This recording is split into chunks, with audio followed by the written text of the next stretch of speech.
What's up, family? I'm Six, and this is the Crime Chronicles. Welcome. Today's something near and dear to my heart. I want to go over an incident that happened in New York, specifically at the Marcy Correctional Facility. The State Attorney General, Miss Letitia James, felt compelled to release some video footage. And this footage shows the beating of a detainee. There were 6 white men that were officers that beat this gentleman to death. And I want to get into that, like the tyranny and the overall sense of our judicial system, like our law enforcement officers. I want to get into that a little bit here. You guys hear stories about prison and how bad it is, and doesn't matter which facility, what state you're in, you always hear about the prisons being like this horrible place. And until you've experienced it, you really can not fathom the world that these prisons are. And I want you to watch this video. Take a look at this video. And just as a warning, the graphics and images may be disturbing at the most. My guy, Risk Life, will edit as much as we can and, to be suitable for YouTube. But the images are graphic and it's heart-wrenching a little bit. So let's get into it. Brooks dying the next day. As Attorney General, I release these videos because I have a responsibility and duty to provide the Brooks family, their loved ones, and all New Yorkers with transparency and accountability. We've been reporting on this story for days.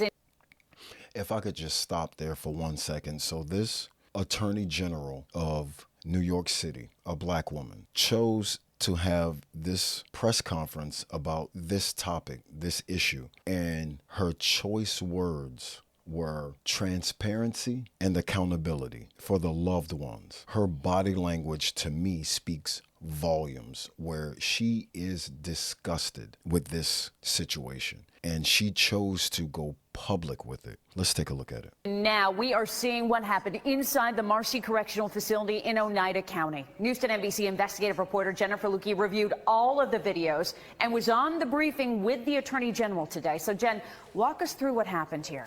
Well, Nikki, it's important to keep in mind here that none of these corrections officers actually activated their body cameras, which they are supposed to do when interacting with inmates. The reason there is any video of this at all is because some of the cameras were in standby mode, so they were recording video but not audio. Still, I just want to warn you that for most people, what you are going to see is going to be very tough to watch. The footage starts as Robert Brooks, born and raised here in the Rochester area, is being brought into the Marcy Correctional Facility. Right from the start, he's being carried by his arms and legs. We've pieced together 4 videos from different body cameras to try and give you an idea of what happened from there.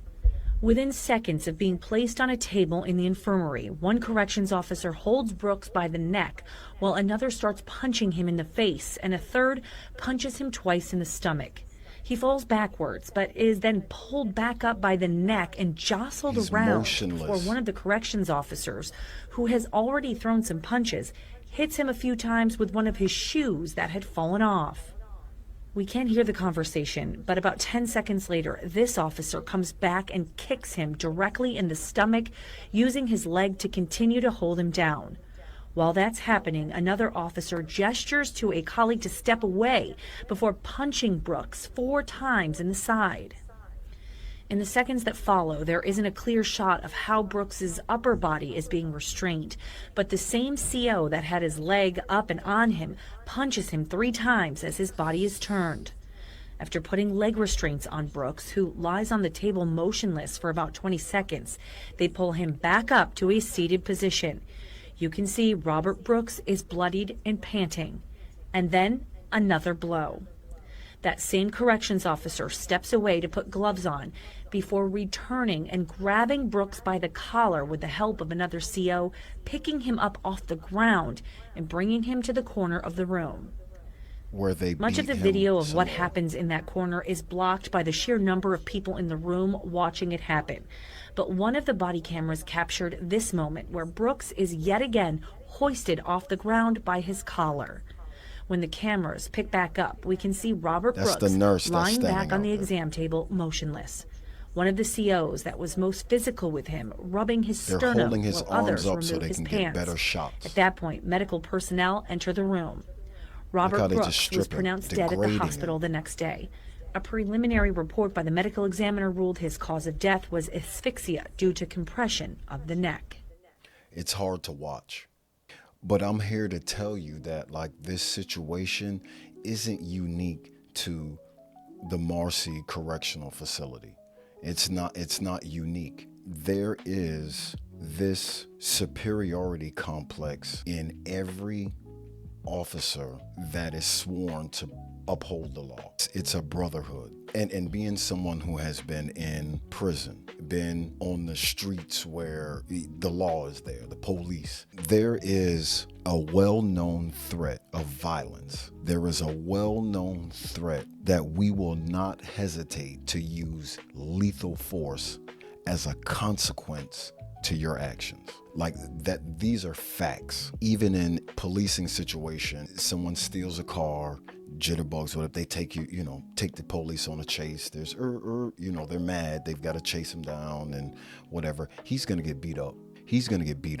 There's an arrest and a guy is getting a little lippy, fuck you, cracker, fuck you, this and that, whatever, and spicy, and they gotta hold him down and put him in the back seat because he's mad at girlfriend or whatever. He gets too lippy, he's gonna get beat up. Someone's gonna swing on him out of camera range. He's gonna get beat. This is just what it is. And in prison, it's multiplied by 10. Because like now you're in their world. So the warden or the sergeant, the mayor, they are it. They've graduated from correctional officers. They've walked that dog. So that's the good old boy. Unless there's evidence that you've been done wrong, it's just a written grievance. Law enforcement is a gang. Gangs and law enforcement, they run unilaterally with their psyche. It's a brotherhood and they train that. I got your back. We got. Even the women start to get like masculine and this bravado, this toughness. But I am a person that would offer a solution. Like I have a solution. The solution is more available, especially in this day and age. The solution is oversight, but the oversight has to be serious. Big Brother is already recording everything, right? What if it was seriously like we invested in cameras, we invested in body cams? When you clock in, your body camera must be on and activated. You have backup camera, you have backup batteries as one of those many utility options as a backup camera. In order for you to clock in and work, you must be recorded. You must be supervised, because each officer, be it correctional officer, be it law enforcement officer, you have a large amount of power. And there is this power complex, this superiority complex. In prison, you hear all the time like, oh, he was picked on as a kid in high school and that he was bullied and all of that. And it fits this criteria. Like, I don't know if it's true, like if we do have this inside info on these people, but their attitudes reflect that, right?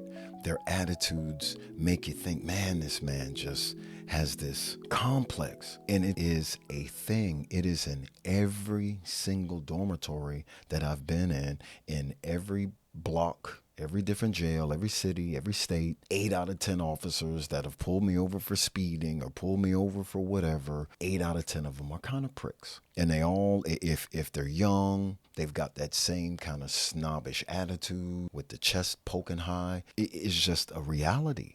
It's a fact. If we had oversight, that would be in the interest of us advancing as a civilization. right? That may sound grandiose, but it's not hyperbolic. It is the ultimate gesture of democracy.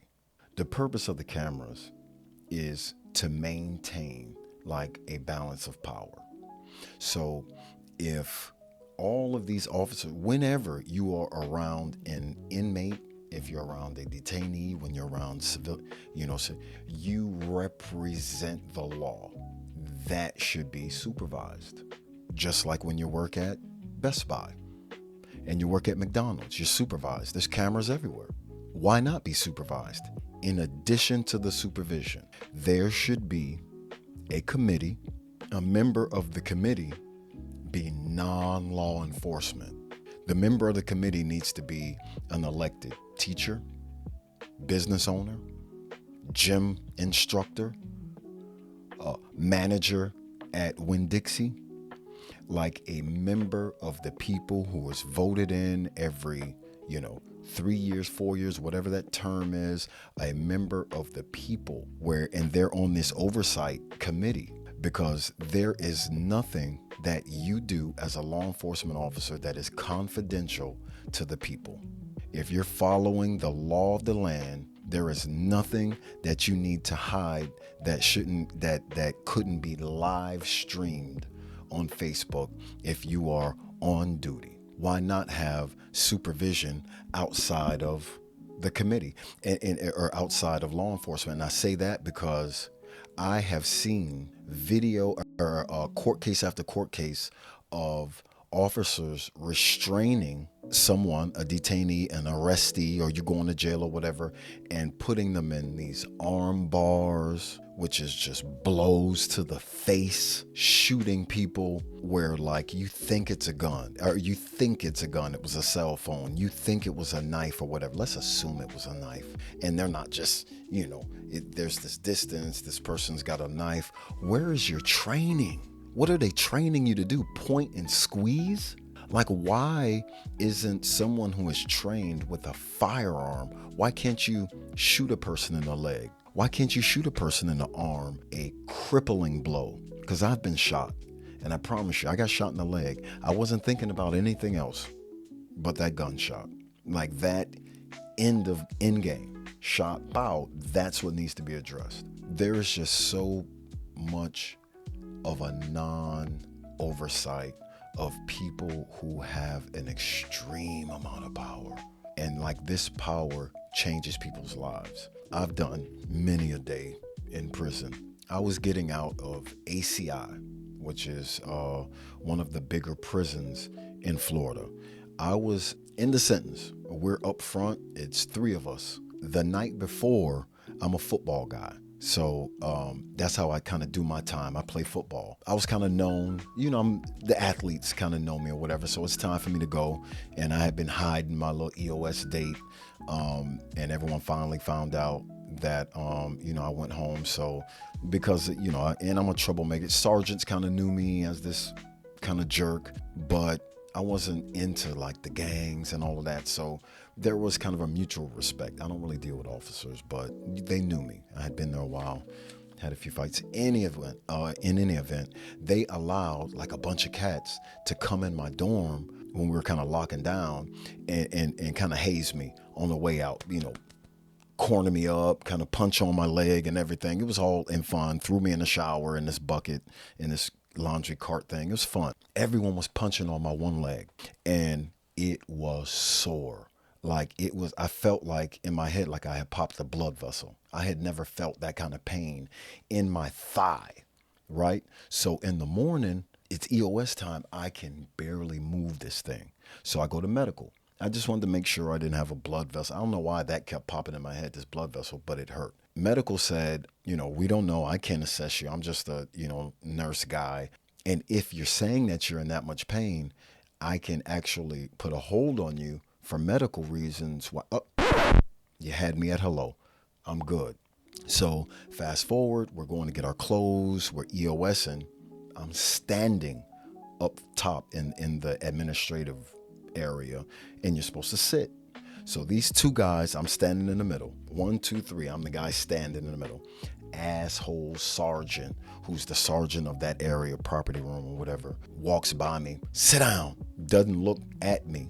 Just automatically knows that their command is going to be met promptly.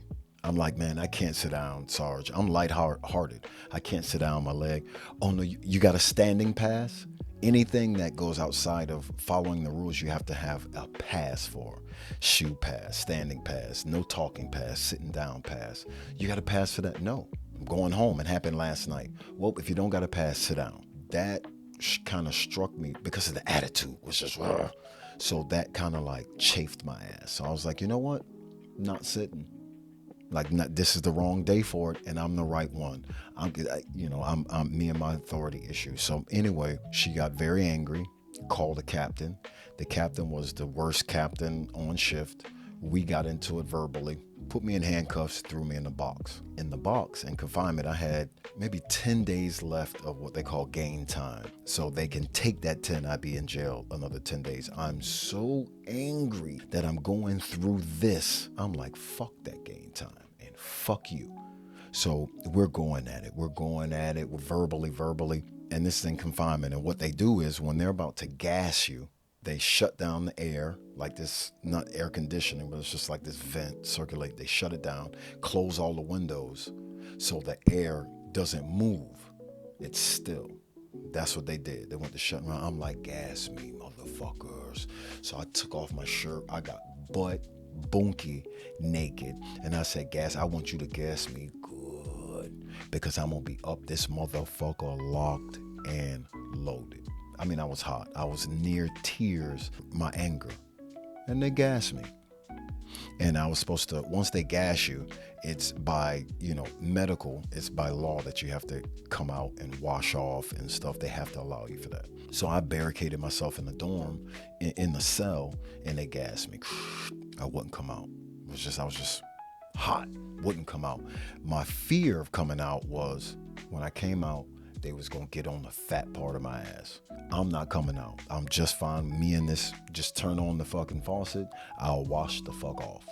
That shift changed. It was midnight. The whole shift changed. I finally came out, washed off. Midnight came and they were like, oh, it's time to go, 6. I'm like, yeah, you won't get me like that. I'm not coming out this cell. Fuck you, fuck the food. The major came, black guy, which didn't matter. But he was like, listen, I'm personally finna escort you out, and that's what he did. My clothes were lost.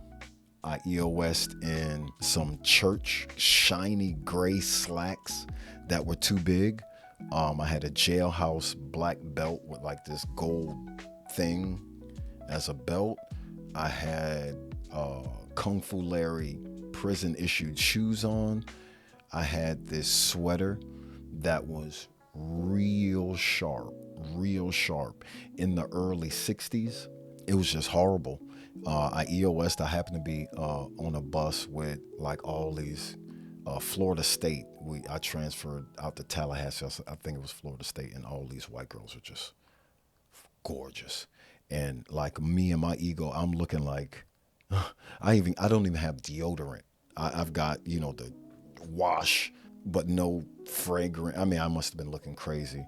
And they knew, because I guess in Tallahassee, a lot of the jail goes through there and stuff. So they asked me, and they were super cool. I told them I was a murderer and all of this other stuff. And then I cleaned it up and told them, not the truth, but I told them good stuff. I say all that to say their complex, their superiority complex, correctional officers, is off the charts. And it's off the charts, but that is a behavior that like I clearly recognize in criminals. Cops, criminals, there is this same kind of mindset. Hear me out. Laws don't really apply to me. Who am I talking about? My view is the right view. I know how shit's supposed to be. Who am I talking about? I mean, they have the same fuck it law.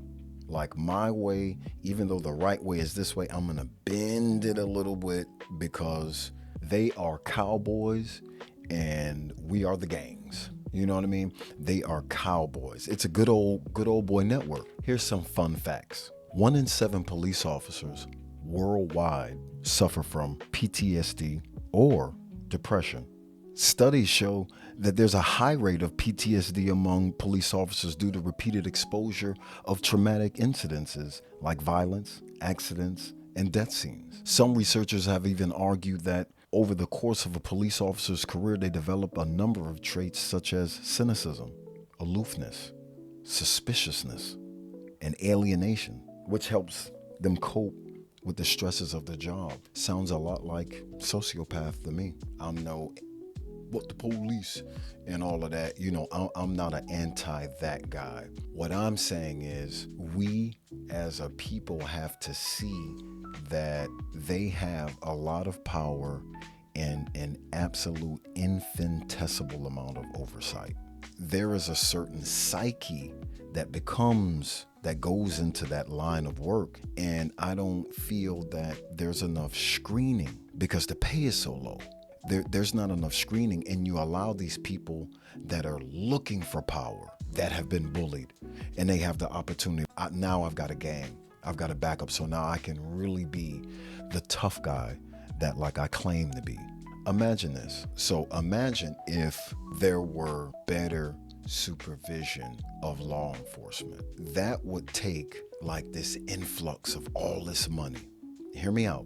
If there were the camera systems, therefore officers were being trained different because there's different oversight and there's civilian oversight. So now officers are being more democratic in their approach. The yes sirs and the no sirs, and people actually have a freedom of speech, and you are a customer service representative of the people, and you're trained to be polite and de-escalate situations, and you're being evaluated on your performance. Imagine if there were an actual system like that where all of their movements were being recorded just like any other job, the majority of big corporate jobs. Imagine if all their movements were being recorded and they were being evaluated. Therefore, consequently, they were being trained and fine-tuned into these correctional tools. Because now you have police officers that are actually de-escalating situations on the street. You're not just hoping that you're sending out a shift of 100 officers and you're just hoping for the best, that they do what they're supposed to do and that they learned in the academy. You're watching them. They're being graded. And why shouldn't they? They're walking around as the law. You give them guns, you give them vehicles that are in upwards of $70,000 vehicles. I think these are $100,000 vehicles. Why shouldn't they be held to a high standard? Because I think that's a trickle-down effect, right? You're locking up less people. And I wouldn't say like, that's just going to change the streets. But police will be looked at as different. And there will be now a consistent element of correction on the street. The police officers would stand for the law enforcement that this country kind of set up. It would more stand for that type of system. You know what I mean? If as a correctional officer, everybody had cameras, everybody went through this grading system because they were randomly selecting parts of the day and situations, and incidences happen and you're being graded on how you perform. Why not? I thought that's what actually happens, but we're still stuck in the stone ages of file a grievance, and the grievance that you're filing it for is the very officer that you're grieving. And this is the system that is in place in prisons and in jail. If you look at that video, if you take a look at how that video, the body language of those officers, that was personal. Now, in trying to play like devil's advocate, see what could have sparked their anger. Like, I can't, if he was in the police car prior to them bringing him into that medical facility, and I mean, he was just calling everybody's mother, whatever they're calling them, what could drive the whole group of 1, 2, 3, 4, 5, 6 officers and a nurse to not care about the well-being of your life? I mean, that's like what they did in the slavery days. The way they beat him, the way the medical officer sat around the corner with that look of like indifference. And it was kind of and his look was kind of smug. The look on his face was kind of smug. So, and we're talking about it, and I'm showing you that I stand before you, and again, no hyperbole, no, I'm not blowing this up. That element is at every single facility that I've been to. I've been in and out of prisons. I've been to a few, at not the long lengths that, my friends Matt over there, shout out Matt Cox, but like I've been to more, like spread out, and that element is there. And some more than others, like in the panhandle of Florida, like my Florida guys, and leave comments in the comment section if you've ever been to prison and you've gone through this type of stuff. They are violent, and they want you to know that they're violent, like you cannot piss these people off. And let's call a spade a spade. Like, and again, I don't want to sound like this guy that's the system, but from the outsider looking in, like those 6 people murdered that man. I don't know how that's fair. That is the system that the American people thinks that exists. When they think, my son has committed a crime or whatever, and he goes to prison. Mind you, the inmate population is insane, because you've got gangs fighting over gangs that are mad at the other gangs for being gangs, and it's crazy. And not just the gangs, it's the other outsider guys, and you've got the element of, they're all broke. A lot of cats is broke, so they're hustlers. There's the hustlers that want to con you out of something. They want to bully you out of something. They want to borrow something and not pay you back. They want to ask you for a bite to eat out of your stuff and not pay you back. There's just an overwhelming amount of elements that are not good. And, you can go to the law library and try to be smarter, sharper, do something productive with your time. But in all of that, you have the officers who have been beaten by the prison, and their psyches change because they're already soft as it is getting the job. These aren't hardened, they ain't been through it, and they think they're tough. And what it is, you'll go in jail, you'll go in these prisons, and you're around everybody, T-bone them.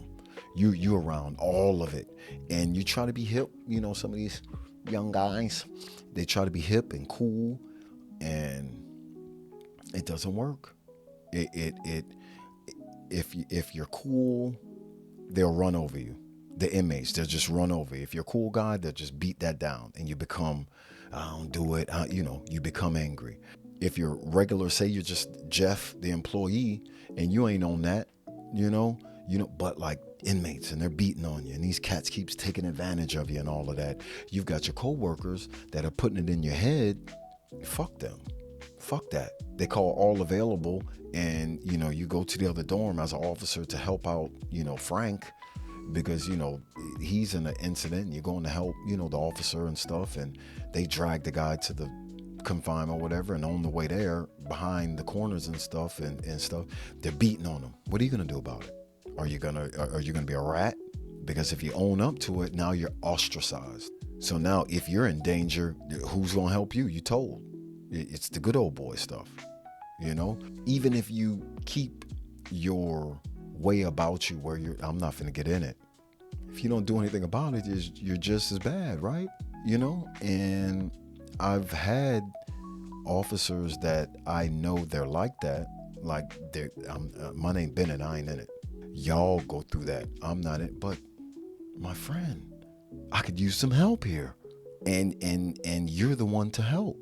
If it wasn't in that recording there, if it wasn't for the cameras on standby mode, there would never have been documented evidence of the 6, possibly 7, the 7 people responsible for that young man's murder. And what needs to be addressed, like, this isn't unusual.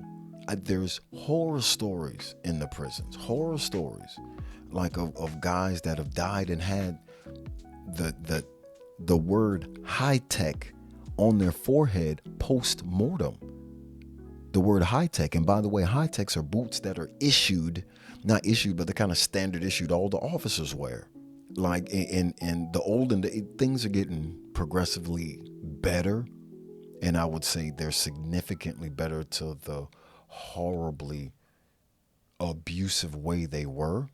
But make no mistake, like, things are still fucked up. And if you look at the definition of sociopath, and if you look at the way these officers, and this is for my guys that have been under the fire, been under the gun, they're one and the same. This is something that we can change, because I don't think that people are aware of the scope of what happens in those jails and in those prisons and on those streets. Like, I think Johnny Joe Citizen feels like the police are, for the most part, good. And I'm here to tell you, for the most part, they're not. Like, for the most part, they bend and break the law to uphold the law. I mean, I'm speaking facts. I don't want to sound like I'm being this, and this is not, don't listen, we should mount up against them. No, not at all. I am thankful that we have the type of country. I love America. I'm as patriotic as the next person. I love the fact we have police. I love the fact that if I can't get there, there's someone that my mom can call that'll help. And they're kind of mandated to do it. So, I have nothing against the police for doing their job, which is upholding the law. Don't break the law to uphold the law. Don't illegally pull me over, then illegally search my car. Then you find, my stash of pot, my stash of weed. And now it's a great collar because you found my weed. And you lie about everything. The police report looks like you just had a suspicion because he ran a stop sign. He didn't yield at the line. They doctor it, so they lie. So you broke the law to uphold the law. And my point is, where is the real justice? Like, where is the real letter of the law? If you're going about upholding the law however you see fit. They used to call those cowboys. Just wow, just the people vote for them, and God damn it, Jimmy, you make sure that I can get home to my Betsy as best I mean, you have to have a level of governing someone who holds the ultimate power over the people. That is it. That's all I have for this one, guys. Thank you for staying tuned. If you made it this far, make sure that you are subscribed. Hit that like button and jump in those comments. I want to hear what you think about our law enforcement, like in the current state of everything. Let me know. I'm always in the comments. And I just want to remind you guys that we are doing the Crime Chronicles dope t-shirt giveaway at the 1,000th subscriber mark. I will randomly, through that little Google random selector thing, choose a number and grab a subscriber and mail you one of these dope t-shirts. So stay subscribed. Make sure you hit the notification bell so you can hear all of this great content. And yeah, I'm out.